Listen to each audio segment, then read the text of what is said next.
umubos na ba? Okay, ngayon guys, nandito na kami sa Alaska. Pupunta kami sa Juneau. Yan, nakikita niyo mga puti-puti. Snow yan. Wala na snow dito, mga ice yan. Solid. Solid okay. Habang mabilis yung takbo, yan. Wala to. Mabilis yung takbo namin. Diba?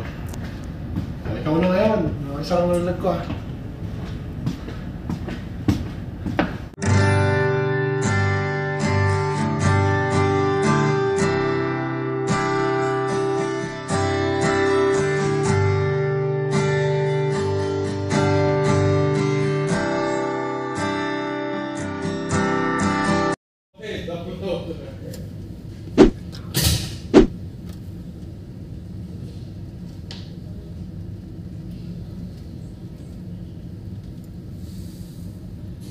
Ganda ng karagatan, no?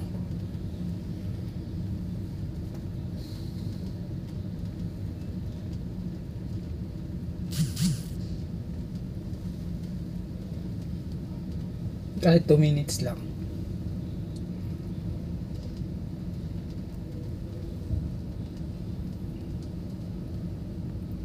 Wala na ako iba maisip eh.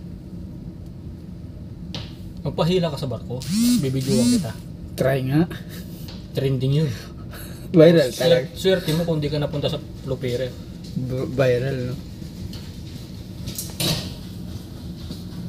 Meron din sa...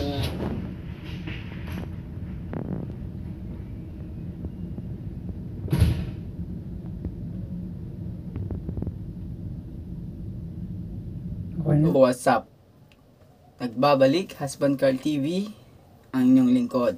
So, comment ko lang dito sa video ko ngayon is sa cold weather versus heat weather. So ang resulta pala pag nanggaling ka sa isang malamig na lugar tapos humakbang kayo dun sa mainit na lugar, ang resulta pala is you sick, magkakalagnat ka, magkakasakit. So karamihan sa mga tao na galing sa malamig o pumunta sa mainit tapos pumunta sa malamig is yung hindi kayanin yung katawan. So siguro madaming nagkakasakit sa mga ganyang nangyayari, ganyang panahon. Kasi biruin mo naman, example mo yung sarili mo. Pag nagtatrabaho ka na mainit tapos naliligo ka, anong mangyayari?